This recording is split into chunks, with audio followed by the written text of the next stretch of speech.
नमस्कार। विभा गुप्ता, हिंदी प्रवक्ता। आज हम कक्षा 11 के हिंदी विषय के गद्य खंड में सम्मिलित पाठ भारत वर्षोन्नति कैसे हो सकती है को पढ़ने वाले हैं। तो आइए पहले उनके लेखक भारतेंदु हरिश्चंद्र, पाठ के लेखक भारतेंदु हरिश्चंद्र जी का संक्षेप में जीवन परिचय जान लेते हैं। ये जो चित्र हम देख रहे हैं, ये भारतेंदु हरिश्चंद्र जी का चित्र है। युग प्रवर्तक साहित्यकार भारतेंदु हरिश्चंद्र सन 1850 में काशी उत्तर प्रदेश में आपका जन्म हुआ। पिता गोपाल चंद्र गिरधर दास और माता का नाम है पार्वती देवी। मन्नो देवी नाम की युवती से भारतेंदु जी का विवाह हुआ था। शिक्षा जो है इन्होंने स्वाध्याय से ही विभिन्न भाषाओं का ज्ञान प्राप्त किया। हरिश्चंद्र मैगजीन का इन्होंने संपादन किया था, जो कि 8 अंकों के प्रकाशन के बाद जिसका नाम हरिश्चंद्र चंद्रिका हो गया। कवि वचन सुधा भी इनकी पत्रिका है। अब इनके लेखन विधा की बात करते हैं। इन्होंने किस किस विधा पर लेखन कार्य किया। विधा मतलब प्रकार, जैसे निबंध, उपन्यास, नाटक होते हैं ना, तो ऐसे ये पत्रकार, निबंधकार, नाटककार, इतिहास भी लिखा है इन्होंने, जीवनी लिखी है, यात्रा वृत्तांत भी लिखा है, उपन्यास भी लिखे हैं और ये एक कवि भी हैं। इनकी प्रमुख रचनाओं की बात करें, विद्या सुंदर, मुद्रा राक्षस, रत्नावली, भारत जननी, वैदिकी हिंसा, हिंसा न भवती, भारत दुर्दशा, नील देवी, अंधेर नगरी। भाषा जो इनकी रही है ब्रज भाषा और खड़ी बोली। शैली मुक्तक। सन 1885 ईस्वी में भारतेंदु हरिश्चंद्र परलोकवासी हो गए थे। साहित्य में इन्हें एक युग प्रवर्तक साहित्यकार के रूप में स्थान प्राप्त है। सन 1880 ईस्वी में तत्कालीन साहित्यकारों ने इन्हें भारतेंदु की उपाधि से सम्मानित किया था। इनका नाम था हरिश्चंद्र और तत्कालीन पत्रकारों ने सन 1880 ईस्वी में इनकी साहित्यिक प्रतिभा से प्रभावित होकर इन्हें भारतेंदु की उपाधि से सम्मानित किया था।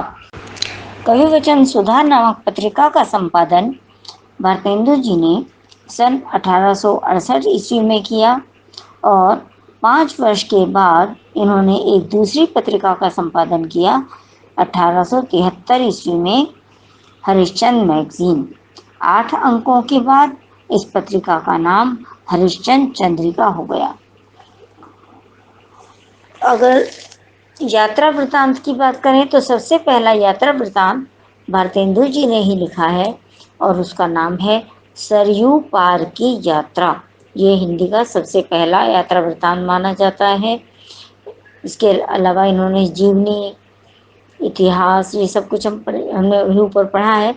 शैली की अगर बात करते हैं तो वर्णनात्मक शैली, विवरणात्मक शैली, विचारात्मक शैली, भावात्मक शैली, व्यंग्यात्मक शैली और हास्य शैली, इन शैलियों का भारतेंदु जी ने अपने साहित्य में प्रयोग किया है और इनकी भाषा में तद्भव, प्रचलित तद्भव और लोक भाषा के शब्दों का यथासंभव प्रयोग दिखाई देता है।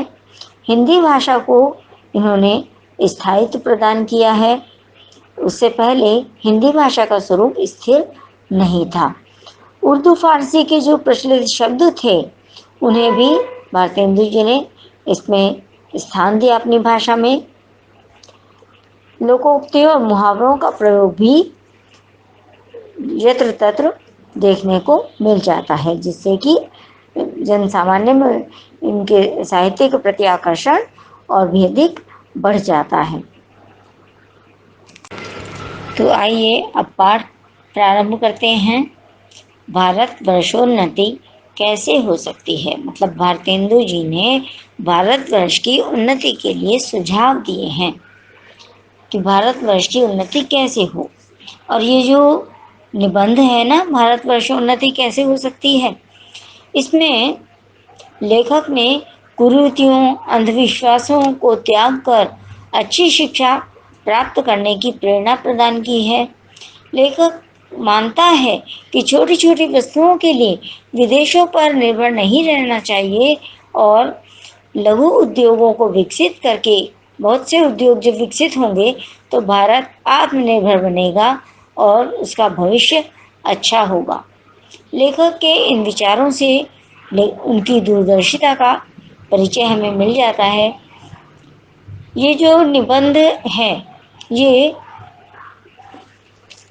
कब लिखा गया, अब इसकी बात कर लेते हैं।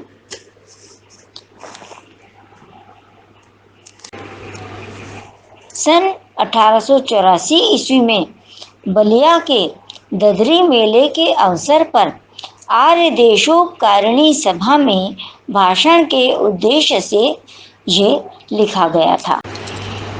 आज बड़े आनंद का दिन है कि छोटे से नगर बलिया में हम इतने मनुष्यों को एक बड़े उत्साह से एक स्थान पर देख रहे हैं।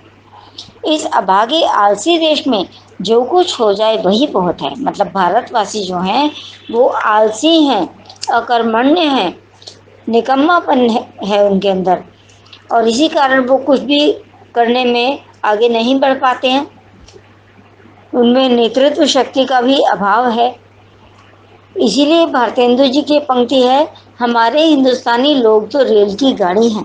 यद्यपि फर्स्ट क्लास, सेकंड क्लास आदि बहुत सी गाड़ी बहुत अच्छी अच्छी बड़े महसूल की इस ट्रेन में लगी हैं, पर बिना इंजन सब नहीं चल सकती। वैसे ही हिंदुस्तानी लोगों को कोई चलाने वाला हो तो ये क्या नहीं कर सकते। यानी ये जो रेल की गाड़ी कहा है ना भारतवासियों को, हिंदुस्तानी लोगों को, इससे मतलब कि जब तक इंजन रेलगाड़ी के डिब्बों के आगे नहीं लगता तब तक वो गाड़ी अपने स्थान पर वहीं पटरी पर ही खड़ी रहती है ना। और जब इंजन उनके आगे लगता है तभी वो डिब्बे आगे बढ़ पाते हैं। तो यही दिशा भारतेंदु जी रेल के डिब्बों से तुलना कर रहे हैं भारतवासियों की, कि जैसे वो डिब्बे तब तक पटरी पर ही खड़े रहते हैं जब तक कि उनके आगे इंजन नहीं लगता। तो ऐसे ही भारतवासियों का कोई नेतृत्व करे, उनका मार्गदर्शन करे तो वो सब कुछ करने में समर्थ हो जाते हैं।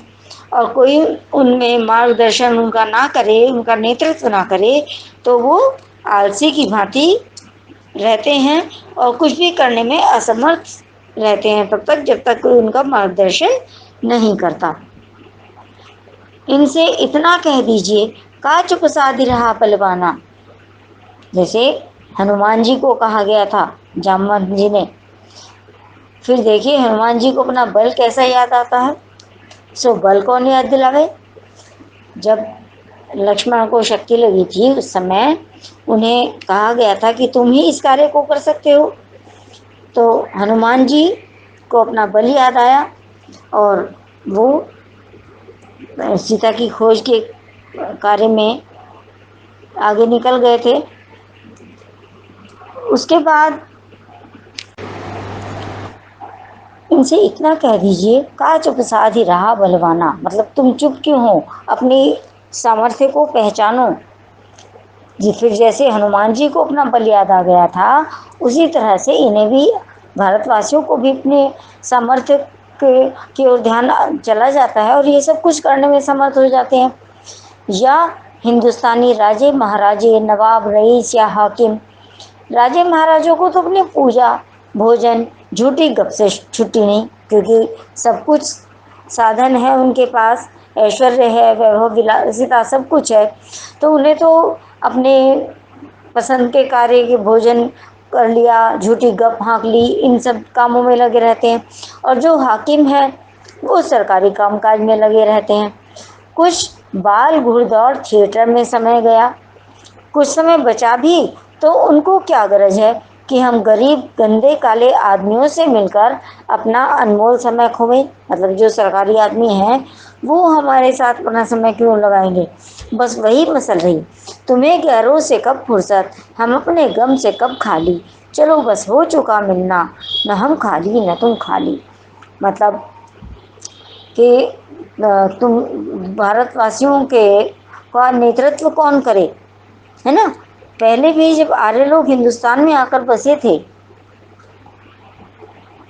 राजा और ब्राह्मणों के जिम्मे ये काम था। राजा लोग इस कार्य को करते थे, भाई उनकी प्रजा किस प्रकार से प्रगति हो, इस कार्य में वो लगी रहे। ब्राह्मणों के जिम्मे भी ये काम था। देश में नाना प्रकार की विद्या और नीति फैलावें, मतलब विद्या का प्रचार करें, नीति की शिक्षा दें सबको। और अब भी ये लोग चाहें तो हिंदुस्तान प्रतिदिन क्या प्रतिक्षण बढ़े। मतलब जो शासक वर्ग है और जो ये ब्राह्मण लोग हैं जिनका कार्य होता था शिक्षा का, वो यदि चाहते तो हिंदुस्तान की दिन प्रतिदिन क्या बल्कि प्रति क्षण प्रगति हो। पर इन्हीं लोगों को निकम्मेपन ने घेर रखा है। हम नहीं समझते कि इनको लाज भी क्यों नहीं आती कि उस समय में, जबकि इनके पुरखों के पास, ये पुरुषों लिखा है, पुरखों शब्द है ये, पुरखों के पास कोई भी सामान नहीं था, तब उन लोगों ने जंगल में पत्ते और मिट्टी की कुटियों में बैठ करके बांस की नलियों से जो तारागृह आदि भेद करके उनकी गति लिखी है, वह ऐसी ठीक है कि 16 लाख रुपए के लागत की विलायत में जो दूरबीन बनी है, उससे उन ग्रहों को भेद करने में भी वही गति ठीक आती है। और जब आज इस काल में हम लोगों को अंग्रेजी विद्या के और जनता की उन्नति से लाखों पुस्तकें और हजारों यंत्र तैयार हैं, तब हम लोग निरी चुंगी के कतवार फेंकने की गाड़ी बन रहे हैं। लेखक इस बात को स्पष्ट कर रहे हैं यहाँ पे कि जिस समय जो आज भारतवासी हैं, इनके पुरखे जिनके पास रहने के लिए पर्याप्त स्थान भी नहीं था, जंगलों में रहते थे, पत्ते और मिट्टी की कुटिया बनाकर रहते थे, वहाँ उन्होंने बांस की नलियों से उन्हें बेध के उनसे तारों और ग्रहों की जो स्थिति, जो गति ज्ञात की थी। आज 16 लाख रुपए की लागत की विलायत में जो दूरबीन बनी है, उससे जब उन ग्रहों की को भेद करके ज्ञात किया गया, उनकी गति ज्ञात की गई, ग्रहों की गति, तो आज भी वही गति ठीक आती है जो कि उनके पुरखों ने बांस की नलियों से तारागृह आदि की गति ज्ञात की थी, तारों की, ग्रहों की। और आज इस काल में हम लोगों को अंग्रेजी विद्या के और जनता की उन्नति से लाखों पुस्तक, यानी आज जो है मनुष्य के पास पुस्तकें हैं बहुत सी, हजारों यंत्र हैं, और तब भी हम चुंगी की कतवार फेंकने की गाड़ी ही बन रहे हैं। भारतवासी अकर्मण्य बने हुए हैं, पुरखों से उन्होंने कोई सीख नहीं ली है, जिन्होंने कि साधनों के अभाव में भी अपने ज्ञान विज्ञान से संसार से लोहा मनवाया।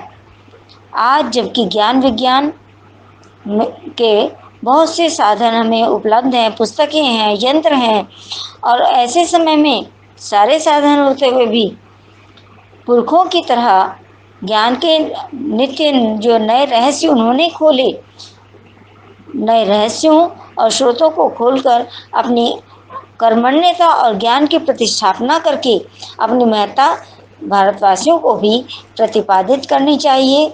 किंतु भारतवासी इसके विपरीत हैं। उस कैसे हैं वो, जैसे वो सरकारी कूड़ा गाड़ी की भांति हो गए हैं, जिसमें से जो जब चाहे अपना कूड़ा करकट उठाकर फेंक दे।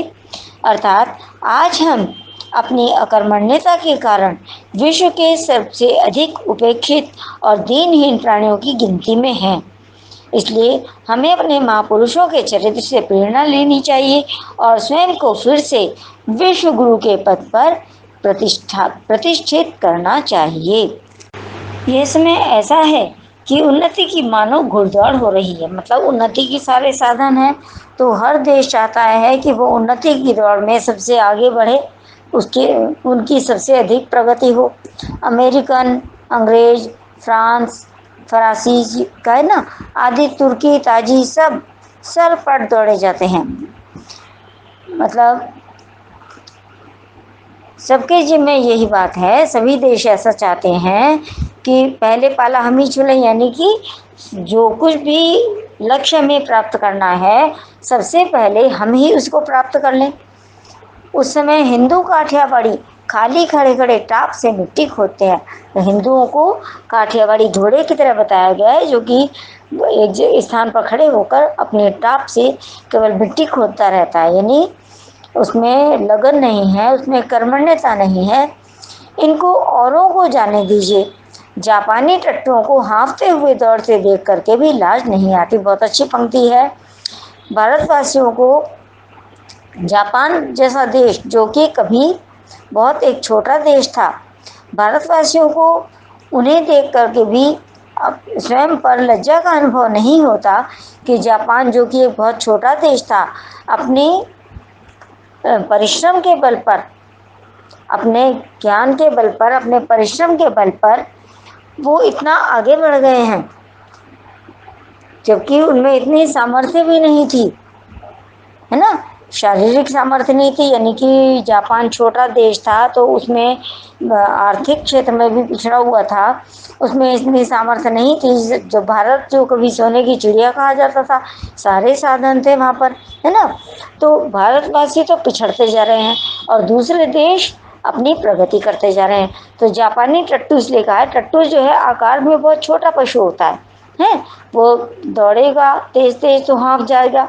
तो ऐसे ही जापान एक छोटा देश था, उसने अपने परिश्रमशीलता के बल पर अपनी बहुत अधिक प्रगति की और भारतवासियों को उनसे भी प्रेरणा नहीं मिलती, उसे भी देखकर वो प्रेरणा प्राप्त नहीं कर रहे, उन्हें लज्जा का अनुभव नहीं होता कि कोई भी साधन ना होने पर भी, बहुत छोटा देश होने पर भी जापान ने कितनी प्रगति कर ली।